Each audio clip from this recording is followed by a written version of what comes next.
When it really hit me, I looked over and there was this mother bawling, and she had about a 12-year-old son in the car with her. I just remember looking at him, how scared he was, and it's going to be okay, buddy. We're going to get out of this. So it was heartbreaking.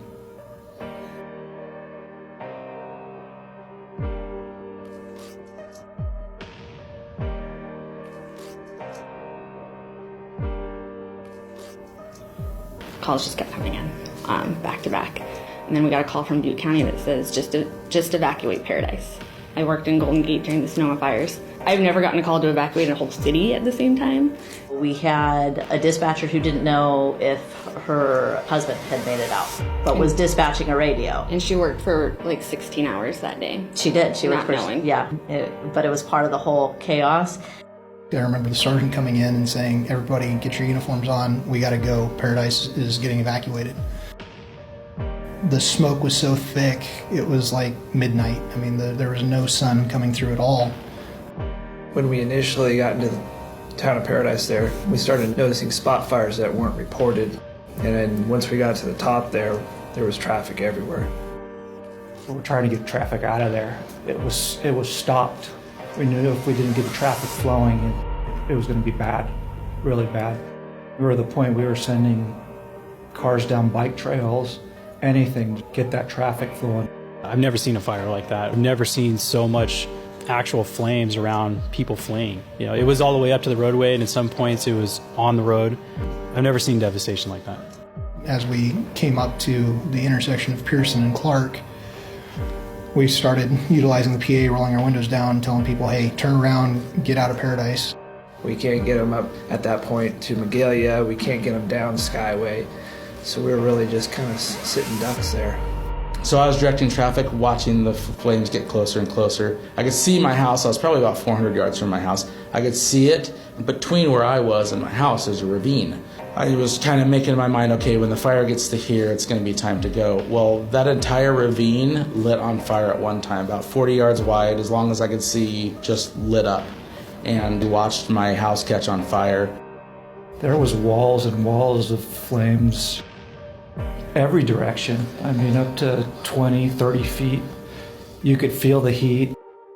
I just remember how powerful that wind was.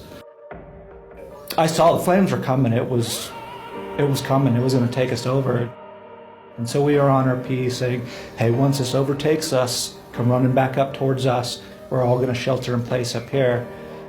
At that point, I was asking dispatch, we need air. We need water drops. It's going to overtake us.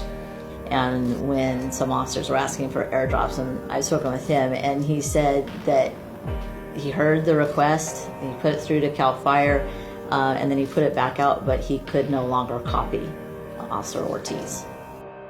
A few minutes later, sure enough, I could hear the helicopters coming. I can hear them dropping water, and the sound it was making, that sizzling sound, and just feeling you could feel the wind from the helicopters coming over and dropping water. It bought us some time, definitely. Pretty surreal, yeah. And even when those water droplets hit the patrol vehicle, you're just like, oh, thank God, yeah. It was like a kind of a little bit of a hope up there. The fire had swept south of us and the fire had swept north of us, so our only artery to get out was where the traffic was. Okay, we're going to shelter in place in the Ace Hardware parking lot. I got together with one of the supervisors from probation, and we actually wrote down the names just so we had a log in case we didn't make it out. We heard that they were trapped on the radio. We could hear it in their voice that they knew something was going to happen, and they were just trying to get as many people away from it as possible, but they were going to stay with the ones that they had. We were going to try to find them a way out. I know they were stuck at the Ace Hardware near Skyway, and we could see where the holdup was for the traffic getting out of there. Had we not opened up Skyway and had Chico PD and SRT and Chico CHP not been there and did what they had done, we probably would have been talking about a different scenario at this point. We actually had air ops from everywhere, and he was just calling out, we need to get them off Skyway, we need to get them off Skyway. I think they're the ones that saved a lot of people.